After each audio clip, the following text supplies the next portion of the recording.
Dirtle Magic. Thank you for tuning in to Dirtle Magic.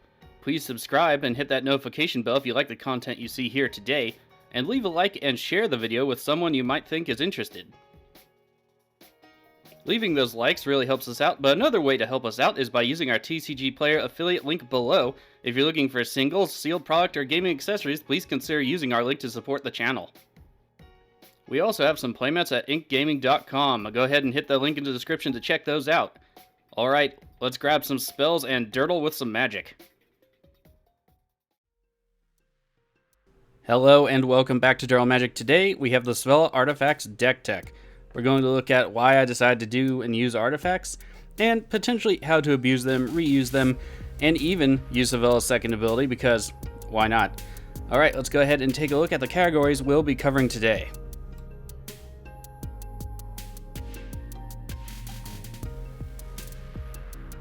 In this deck today, we'll be covering Ice Shaping, Artif-ice, Snowball Effect, and Digging Out. Alright, let's get into it.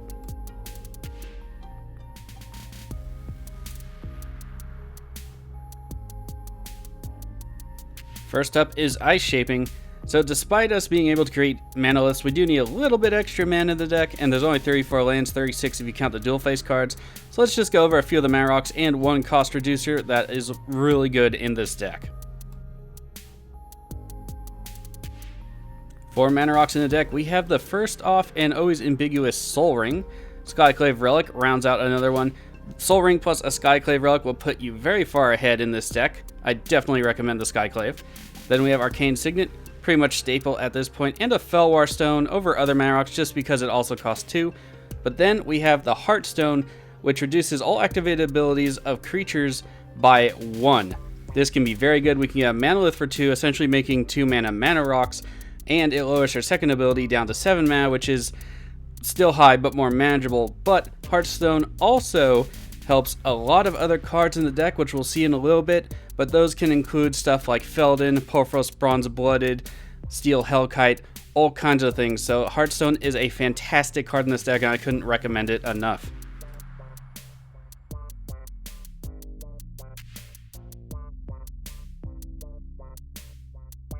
Next, we're on to artif-ice.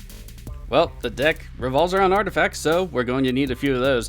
Of course, we're going to need some that give us a better payoff than others. While I didn't use a Blightsteel Colossus in the deck, you can power up this section, but let's take a look at the stuff I did include into the deck, and I'll explain why they're there. And here are the cards. Not only do we care about artifacts, we care about creating artifacts.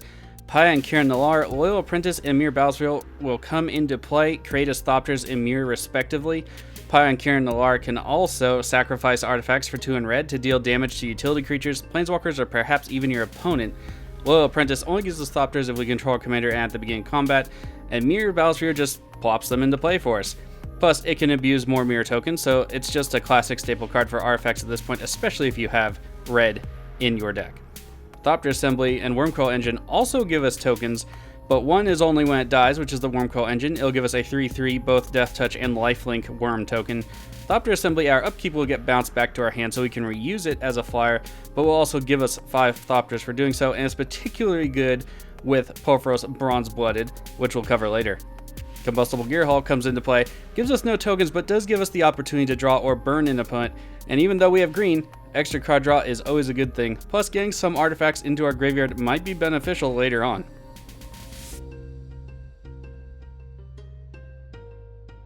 Of course, sometimes we aren't just going to have enough mana available to do everything we want, so let's cheat some stuff into play. Caduthal Forge Master, especially if we have a lot of artifact tokens, will allow us to get something straight out of our deck onto the battlefield, pretty nifty. Porphos Bronze-Blooded will allow us to get something out of our hand onto the battlefield as long as it's red or an artifact. You know, kind of akin to Sneak Attack. It gives all our stuff haste otherwise, and then things get sacrificed at the beginning of the end step. However, timing restrictions don't apply. You can activate its ability and drop something in your defense. Specifically, Thopter Assembly is very good because we can drop it on the turn before ours. Its upkeep trigger will trigger, it gets bounced back to our hand, and we get a bunch of free Thopters. That works out. Otherwise, Thrawn Temporal Gateway. You can put a historic permanent from your hand onto the battlefield. This includes artifacts, legendaries, and sagas, and while we don't use any sagas, it can also help us get down legendary creatures, including Svella Ice Shaper, in case it gets bounced back to our hand. And of course, Hellkite Tyrant made it into the deck. I would be remiss and ashamed of myself as a red mage if I didn't tell you about this card. If you don't already know about it, here's what it does. At the beginning of your upkeep, if you control 20 or more artifacts, you straight up win the game.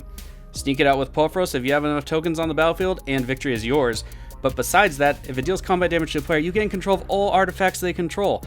That means we just get to either sit there and try to get to our win condition, or we get to toss them at our opponents through various sacrifice outlets or what have you. This card, I think, would be a great fit for this deck if you have it. I can't recommend it enough. It and Hearthstone just are really good for the deck.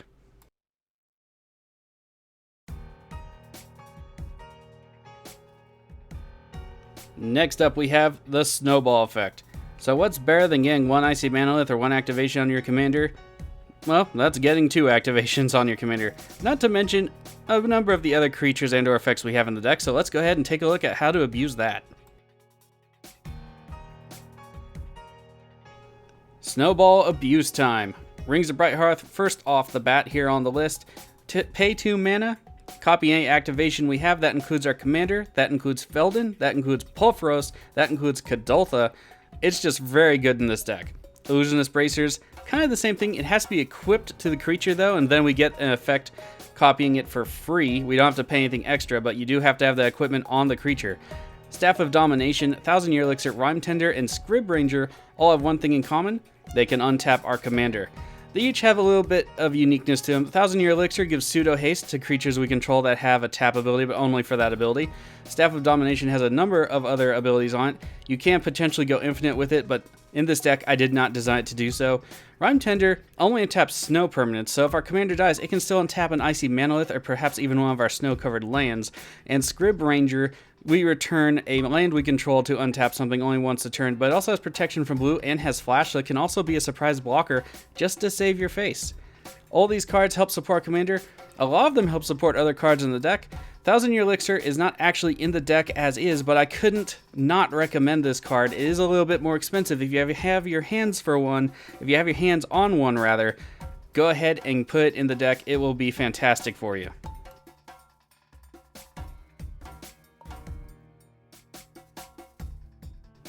When everything's said and done, people probably aren't going to let us just keep our artifacts around, so we gotta dig them back out of the snow. So let's go over some cards that are going to help us do that and potentially find some loops where we can just abuse it to end our opponents. To help us dig out our ancient artifice, we have Mirror Retriever, Junk Diver, and Scrap Trawler. Mirror Retriever and Junk Diver have when they die clauses. Mirror Retriever gets anything else back, and so does Junk Diver. Junk Diver also has flying, in case you need a flying blocker. Scrap Trawler will bring back any artifact to the battlefield if another artifact of ours dies, and what we bring back has a lesser converted mana cost. Trading Post will help us trade a bunch of stuff around for artifacts, including discarding a card for life, making goat tokens, sacrificing our creatures, or conversely if we steal some of our opponents with Hellkite Tyrant, or sacrificing an artifact to draw a card, and of course extra card draw is always very nice. Scarecrow we can also sacrifice to draw a card, but it also has just 4 tap, return target artifact creature card from your graveyard to the battlefield, straight up and straight away, fantastic, but nothing as fantastic as Scrap Mastery. We could wipe out a whole board of opposing artifacts and bring back all of our stuff, ETBs all over the place. It's a fantastic card in this deck and can really turn the tides in your favor.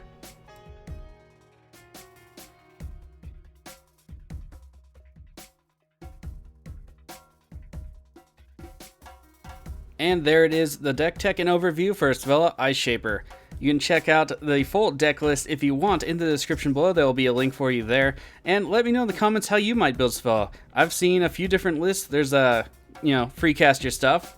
Cascade's involved with that one. You can even run into some Eldrazi stuff. You can even try to make it a little bit more snow. I've seen a list attempt that too. Svella seems to be pretty open, and I can really, appreciate that in a commander and a legendary creature. We want artifacts with it here, but again, let me know what you might do in the comments. I hope this deck tech helped you. I hope that you enjoyed this series, and I'll see you for the next one for Kaldheim. Until then, stay safe, and I'll see you later.